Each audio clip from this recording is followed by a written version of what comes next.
Hi everyone, this is Prashant from academics for CSE. Friends, आज के इस video में मैं 66वीं बीपीएससी मुख्य परीक्षा के संदर्भ में करेंट अफेयर से संबंधित एक बहुत ही महत्वपूर्ण टॉपिक को आप लोगों के साथ डिस्कस करने जा रहा हूं। आज का हमारा टॉपिक करेंट अफेयर के अंतर्गत इंटरनेशनल रिलेशंस यानी अंतर्राष्ट्रीय संबंध से संबंधित है। इस टॉपिक को मैंने ग्रुप में आप लोगों को इन्फॉर्म कर दिया था कि आज मैं करेंट अफेयर यानी इंटरनेशनल रिलेशंस के अंतर्गत आप लोगों के साथ यूएस तालिबान शांति वार्ता, यूएस तालिबान शांति समझौते पर चर्चा करूंगा। इस संदर्भ में मैं इससे संबंधित जितने भी पक्ष हैं उसके बारे में विश्लेषणात्मक चर्चा आप लोगों के साथ करूंगा। आज का हमारा टॉपिक जो है वह करेंट अफेयर से संबंधित बहुत ही महत्वपूर्ण टॉपिक है। इस टॉपिक के अंतर्गत देखिए, जब चर्चा करेंगे तो कई खंड में इस पर चर्चा करेंगे। सबसे पहले यह समझेंगे कि आखिर यह टॉपिक इंपॉर्टेंट क्यों है, तो यूएस तालिबान शांति समझौता क्यों है, इसका बैकग्राउंड क्या है, इसकी जो स्टार्टिंग है वह प्रारंभ कहाँ से माना जाता है, आखिर अफगानिस्तान का जो मुद्दा है, तालिबान का जो मुद्दा है वह अंतर्राष्ट्रीय राजनीति में किस प्रकार से अपना महत्व रखती है, अमेरिका के लिए क्यों इम्पोर्टेंट है, और साथ ही साथ अमेरिका और तालिबान के बीच जो शांति समझौता हुए हैं, इस समझौते पर भारत के लिए क्या चिंताएं हैं, भारत आखिर इस समझौते को लेकर क्यों चिंतित है, और वर्तमान समय में भारत के समक्ष कौन कौन से विकल्प इस डायलॉग, इस वार्ता के बाद बचे हैं। तो इन सभी मुद्दों पर आज मैं आप लोगों के साथ विश्लेषणात्मक चर्चा करूंगा। तो आइए दोस्तों, आज का मॉडल आंसर प्रारंभ करते हैं। मॉडल आंसर का जो हमने प्रश्न लिया है, तो यह प्रश्न जो है वह अपने आप में पूरे टॉपिक को कवर करेगा, क्योंकि अगर यूएस तालिबान शांति समझौते से संबंधित प्रश्न आएंगे तो निस्संदेह भारत के संदर्भ में प्रश्न पूछे जाएंगे और इसके अंतर्राष्ट्रीय पॉलिटिक्स में क्या इंपॉर्टेंस है उससे संबंधित प्रश्न पूछे जाएंगे। तो इस मॉडल आंसर में इन सभी पक्षों को शामिल किया गया है। प्रश्न है, यूएस तालिबान शांति समझौता क्या है, यूएस तालिबान समझौते पर भारत के लिए क्या चिंताएं हैं। तो सबसे पहले यह देखते हैं कि यह हाल ही में क्यों इम्पोर्टेंस या हाल ही में क्यों न्यूज में रहा है। हाल ही में कतर की राजधानी दोहा में भारत, पाकिस्तान, अफगानिस्तान सहित लगभग 30 देशों के प्रतिनिधियों की उपस्थिति में अमेरिका और तालिबान के मध्य ऐतिहासिक शांतिपूर्ण समझौता हुआ। यह समझौता अफगानिस्तान में अमेरिकी सेना और तालिबान के बीच लंबे समय से जारी संघर्ष को खत्म कर शांति सुनिश्चित करने एवं लोकतंत्र की बहाली की दृष्टिकोण से काफ़ी महत्वपूर्ण माना जा रहा है। यानी कि हमने इंट्रोडक्शन में समझा कि हाल ही में दोहा, कतर की राजधानी दोहा में अमेरिका और तालिबान के मध्य ऐतिहासिक समझौते हुए, जिस समझौते के अंतर्गत जो मुख्य इशू जो था वह अफगानिस्तान से अमेरिकी सेना की वापसी और वहां पर लोकतंत्र की बहाली, यह मुख्य मुद्दा था। अब प्रश्न उठता है कि आखिर अफगानिस्तान एक कंट्री है, एक देश है, तो वहां पर अमेरिकी सेना क्या कर रही है, क्यों अमेरिकी सेना की वहां पर वापसी होगी। तो देखिए, जब इसके लिए आपको बैकग्राउंड में जाना पड़ेगा, शीत युद्ध का दौर को आपको समझना पड़ेगा। जब शीत युद्ध का दौर चल रहा था, अमेरिका और सोवियत संघ के बीच अपनी अपनी विचारधारा को लेकर दोनों में शीत युद्ध की स्थिति चल रही थी, दोनों में विचारधारा की लड़ाई थी। एक तरफ अमेरिकी गुट के जो कंट्री थे वे पूंजीवादी विचारधारा के प्रसार में लगे हुए थे, वहीं सोवियत संघ के नेतृत्व में जो कंट्री थे वे अपनी साम्यवादी विचारधारा के प्रसार में लगे हुए थे। ऐसी स्थिति में अफगानिस्तान दोनों महाशक्तियों के बीच युद्ध का एक अखाड़ा बन बैठा और परिणाम यह हुआ कि अफगानिस्तान में लंबे समय तक संघर्ष को बढ़ावा दिया गया और वहां पर अमेरिकी सेना लोकतंत्र की बहाली के लिए वहां पर रुकी रही। और इसीलिए वर्तमान समय में जो अमेरिका के राष्ट्रपति जो पहले रह चुके हैं, डोनाल्ड ट्रंप, उनकी जो वे कोशिश कर रहे थे कि अफगानिस्तान से अमेरिकी फ़ौज को वापस बुला लिया जाए, इसीलिए उन्होंने तालिबान के साथ वहाँ पर शांति वार्ताएं की थी। अब देखते हैं कि अफगानिस्तान की जो थोड़ी सी बैकग्राउंड को समझ लेते हैं, जो अभी हमने डिस्कस किया उससे यहाँ पर भाषा में देखेंगे। ठीक है, तो अफगानिस्तान में तालिबान की एक शक्ति के रूप में उदय मुख्यतः शीत युद्ध काल में तत्कालीन सोवियत संघ के द्वारा अफगानिस्तान में किए गए हस्तक्षेप के दौरान हुआ था। 1990 का दौर चल रहा था, उस समय अफगानिस्तान में सोवियत संघ के द्वारा हस्तक्षेप किया गया था और ऐसा माना जाता है कि चूंकि उस समय अफगानिस्तान गुटनिरपेक्ष था, न तो अमेरिकी गुट और न ही सोवियत संघ के ब्लॉक में शामिल था, तो ऐसा माना जाता है कि किसी गुटनिरपेक्ष कंट्री के अंतर्गत सोवियत संघ के द्वारा पहला बार हस्तक्षेप किया गया और वह था अफगानिस्तान। तो शीत युद्ध के काल में सोवियत संघ के द्वारा वहां पर हस्तक्षेप किया गया। सोवियत संघ के वापसी के बाद जब सोवियत संघ की सेना वहां से वापसी की अफगानिस्तान से, तो वहां पर तालिबानी आतंकवादी गुटों के द्वारा सत्ता पर कब्जा कर आतंकवादी गतिविधियों को बढ़ावा दिया गया। अमेरिका ने 9/11 की घटना के बाद, 9/11 की घटना जो है वह WTC पर आतंकी हमले से संबंधित है, काफ़ी ज़्यादा फेमस घटना है, मुझे उम्मीद है कि आप इससे समझ रहे होंगे। तो अमेरिका ने 9/11 की घटना के बाद अफगानिस्तान से आतंकवादियों के विरुद्ध ऑपरेशन एंड्यूरिंग फ्रीडम चलाया। इसी समय से अमेरिकी सेना अफगानिस्तान में शांति सुनिश्चित करने हेतु सैन्य गतिविधियों को संचालित कर रही है। इसके बावजूद कई हिस्सों में या क्षेत्रों में तालिबानी गुटों ने समानांतर सरकारें स्थापित की है। पिछले 18 वर्षों के दौरान अमेरिकी सेना एवं तालिबान संघर्ष में अमेरिका ने अपनी सेना पर लगभग $778 बिलियन खर्च किए हैं। तो कुल मिलाकर इसे हमने शीत युद्ध के दौरान से समझा। शीत युद्ध का दौर चल रहा था, 1990 का दौर था। सोवियत संघ के द्वारा अपनी विचारधारा का प्रसार करने के उद्देश्य से अफगानिस्तान में हस्तक्षेप किया गया और उसके बाद जब सोवियत संघ की सेना वहां से वापसी की, तो सोवियत संघ यानी हमने शॉर्ट में रूस लिख दिया, क्योंकि सोवियत संघ के विघटन के बाद सबसे बड़ा कंट्री जो और या उसका उत्तराधिकारी रूस बना। तो रूस की सेना की वापसी के बाद वहाँ पर तालिबानी गुटों की सत्ता वहाँ पर आई, लेकिन वह काफ़ी ज़्यादा जो काल था तालिबानी, चूँकि एक आतंकवादी गुट है तो इसका काल काफ़ी ज़्यादा अस्थिरता है ना, मानवाधिकार के उल्लंघन से संबंधित था। तो वहाँ पर अमेरिका ने हस्तक्षेप किया शांति बहाली के लिए, और चूँकि कई क्षेत्रों में तालिबान ने समानांतर सरकारें स्थापित की और यही कारण है कि अमेरिकी फौज वहां पर लोकतंत्र की बहाली के नाम पर वहां पर रुकी रही। और एक रिपोर्ट के अनुसार पिछले वर्षों के दौरान अगर देखा जाए तो शीत युद्ध के काल से अमेरिका ने अफगानिस्तान में अपनी सेना पर लगभग 778 यानी कि $800 बिलियन रुपया खर्च किया है। आप समझ सकते हैं कि अमेरिका के द्वारा वहां पर कितनी ज़्यादा खर्च की गई लोकतंत्र बहाली के लिए। तो यह इसका US तालिबान वार्ता का यह जो था वह बैकग्राउंड हमने देखा। अब देखते हैं US तालिबान समझौता जो है वह क्या है, इसकी मुख्य जो समझौते में मुख्य किन मुद्दों पर चर्चा की गई। तो पहली जो मुद्दा थी वह है कि अफगान के भूभाग से विदेशी सेनाओं की वापसी की जाएगी। 14 महीनों के अंदर US सहित उसके सहयोगी देश में कुल मिलाकर 38 कंट्री शामिल हैं, वे सभी कंट्री अफगानिस्तान से अपने सैनिक को 14 महीनों के अंदर वापस बुलाएंगे, अपने अपने देश बुला लेंगे।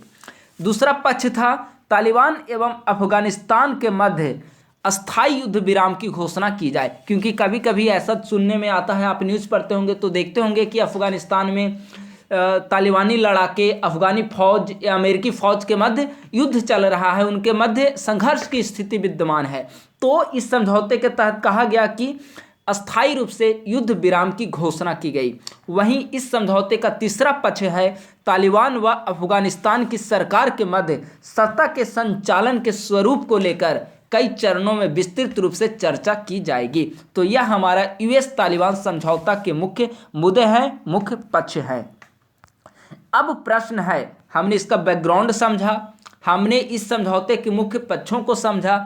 अब देखते हैं कि आखिर यह समझौता चूंकि शांति बहाली को लेकर हो रही है अमेरिका और तालिबान के बीच, तो फिर भारत इस मुद्दे को लेकर क्यों चिंतित है। तो भारत की जो मुख्य चिंताएं हैं वह चूंकि अफगानिस्तान हमारा पड़ोसी कंट्री है, अफगानिस्तान की सीमाएं भारत के साथ साझा होती है, तो ऐसी स्थिति में रणनीतिक दृष्टि से या भू राजनीतिक दृष्टि से देखा जाए तो अफगानिस्तान को लेकर भारत चिंतित है। अफगानिस्तान में भारत शांति बहाली चाहता है, वहाँ पर लोकतंत्र की स्थापना का पुरजोर समर्थन करता है, और चूंकि वहाँ पर जो तालिबानी गुट के साथ वहाँ पर समझौते किए गए, आप समझ सकते हैं कि अमेरिका जैसा कंट्री एक आतंकवादी संगठन से टेबल पर बैठकर शांति समझौता कर रहा है, तो ऐसी स्थिति में यह प्रश्न उठना लाजमी है कि क्या वहां पर शांति स्थापित लंबे समय तक हो पाएगी या फिर लोकतंत्र की बहाली हो पाएगी। तो इन्हीं सब मुद्दों को लेकर भारत इस समझौते पर अपनी चिंताएं व्यक्त की है।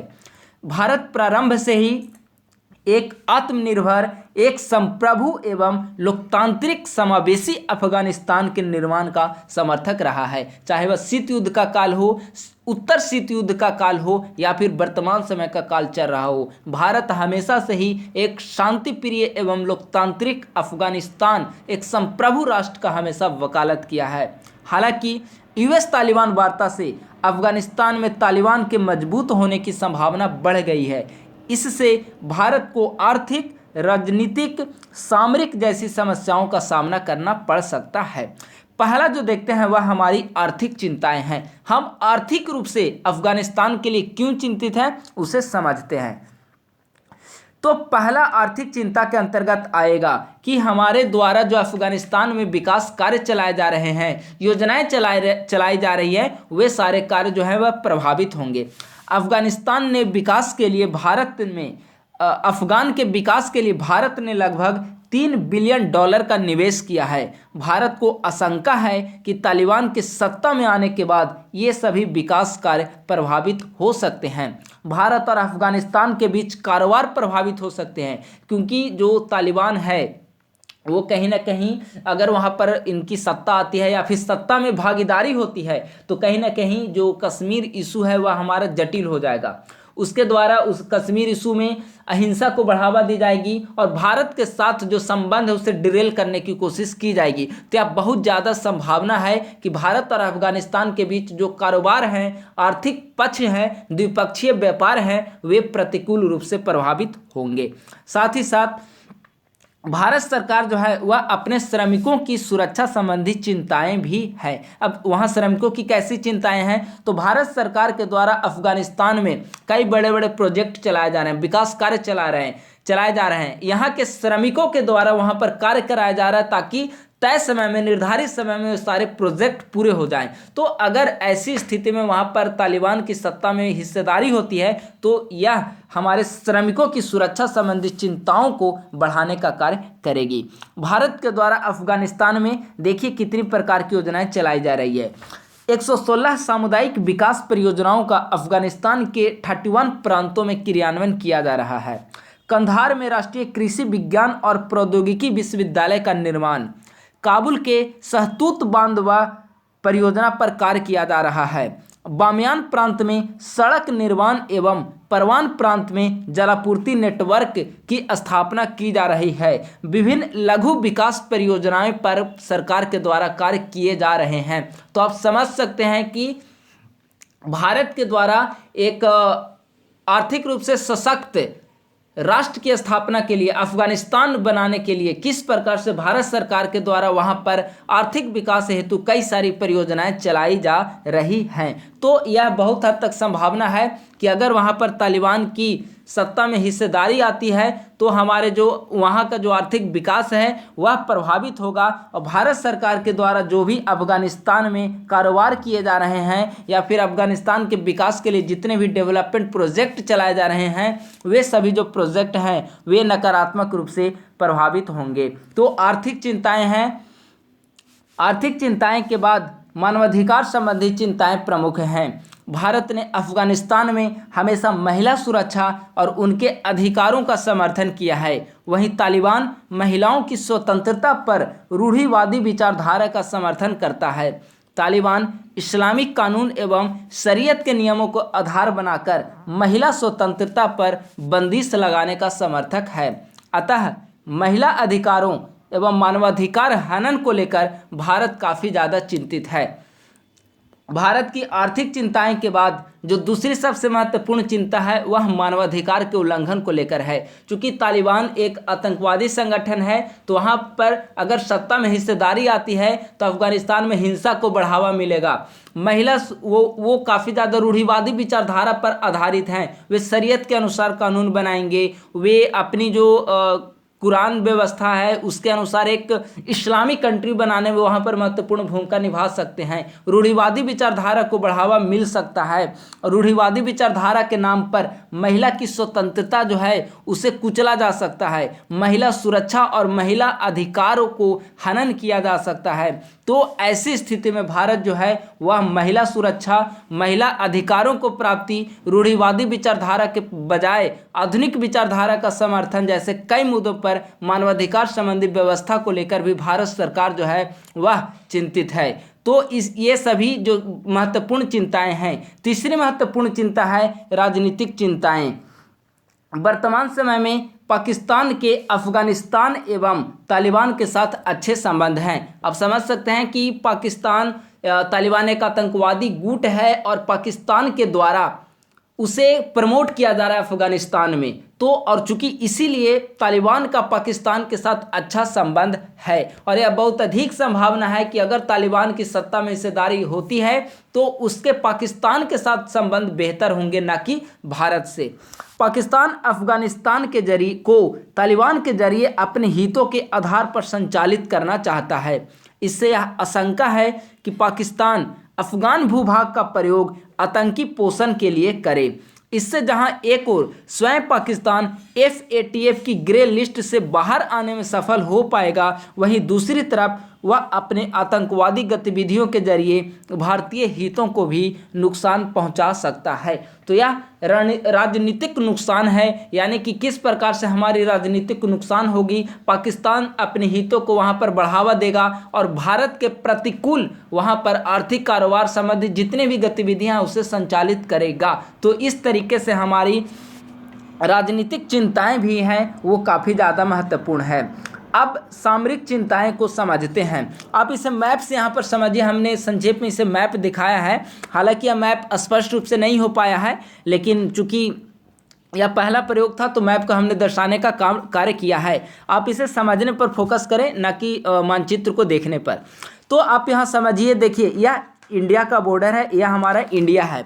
इंडिया के साथ अफगानिस्तान की जो सीमा है वह 106 किलोमीटर की सीमाएं साझा होती है। भौगोलिक सीमा वहां पर साझा हो रही है। ये यहाँ पर यह चाइना है और अफगानिस्तान के साथ यह है पाकिस्तान। ठीक है, तो हमारी सामरिक चिंताएं अफगानिस्तान से किस प्रकार जुड़ी हुई है। अफगानिस्तान के साथ भारत के जम्मू कश्मीर क्षेत्र से 106 किलोमीटर लंबी भौगोलिक सीमाएं लगती है। अतः तालिबान के सत्ता भागीदारी से जम्मू कश्मीर में आतंकवादी गतिविधियों के बढ़ने की आशंका है।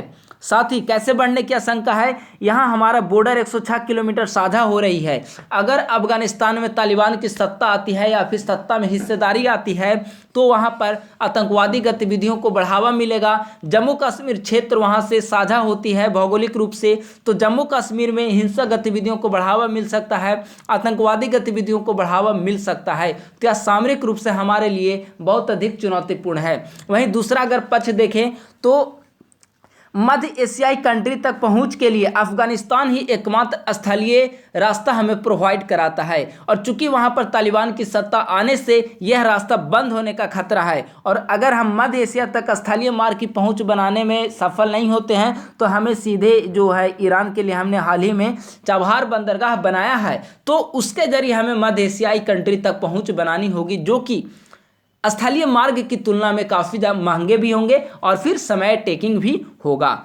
साथ ही मध्य एशियाई देशों तक सीधी पहुंच के लिए अफगानिस्तान के जरिए ही एकमात्र स्थलीय मार्ग है। भारत अपनी ऊर्जा जरूरतों की पूर्ति के लिए मध्य एशियाई कंट्री पर ही निर्भर है और तापी परियोजना इसी का एक हिस्सा है। आप समझ सकते हैं कि अगर स्थलीय मार्ग के जरिए वहां पर तालिबान हमें स्थलीय मार्ग प्रोवाइड नहीं कराता है मध्य एशियाई देशों तक पहुंच के लिए, तो हमारे जो वस्तुएं हैं जो मार्केट की हमारे द्वारा निर्यात जो किए जाएंगे मध्य एशियाई कंट्री को, उसे निर्यात करने में हमें मुश्किलों का सामना करना पड़ेगा। इसीलिए हम हमेशा से, हम कहने का मतलब है भारत हमेशा से एक लोकतांत्रिक अफगानिस्तान, एक संप्रभु अफगानिस्तान, एक शांति प्रिय अफगानिस्तान का समर्थक रहा है। तो इस प्रकार से हमने इस मॉडल आंसर में हमने देखा यूएस तालिबान वार्ता के बैकग्राउंड को समझा, इसकी पृष्ठभूमि को समझी और इसकी शांति समझौते के मुख्य मुद्दे कौन कौन से थे, इस दृष्टिकोण को हमने समझा और भारत सरकार का इस समझौते से कौन कौन सी चिंताएं जुड़ी हुई है इसे भी हमने देखने की कोशिश की है, समझने की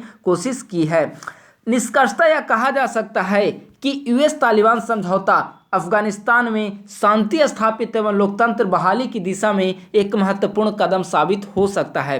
हालांकि इस संदर्भ में भारत की चिंताएं भी वाजिब हैं, लेकिन भारतीय परियोजनाओं का तालिबानी शासन वाले राज्यों जैसे कंधार और पश्तूनी में व्यापक जन स्वीकार्यता के कारण तालिबान के लिए भारतीय परियोजनाओं पर सकारात्मक विचार के लिए बाध्य करेगा। यानी कि हम निष्कर्ष में हमें पॉजिटिविटी दिखानी होगी, भारत सरकार के स्टैंड को दिखाना होगा। भारत सरकार निसंदेह यूएस तालिबान शांति समझौता से चिंतित है, लेकिन जिस प्रकार से भारत सरकार के द्वारा अफगानिस्तान में किए जा रहे विकास कार्यों को तालिबानी सत्तारूढ़ राज्यों में भी जनता का समर्थन मिल रहा है, विकास कार्यों को जनता के द्वारा समर्थन किया जा रहा है, उससे यह बहुत अधिक संभावना है कि अगर वहां पर तालिबान की सत्ता आती है या सत्ता में तालिबान की हिस्सेदारी होती है तो यह बहुत अधिक संभावना है कि व्यापक जन स्वीकार्यता के कारण तालिबानी सत्ता वाली सरकार भी हमारी योजनाओं को बाधित नहीं कर पाएगी, हमारे द्वारा जो विकास कार्य किए जा रहे हैं उसमें बाधा नहीं डालेगी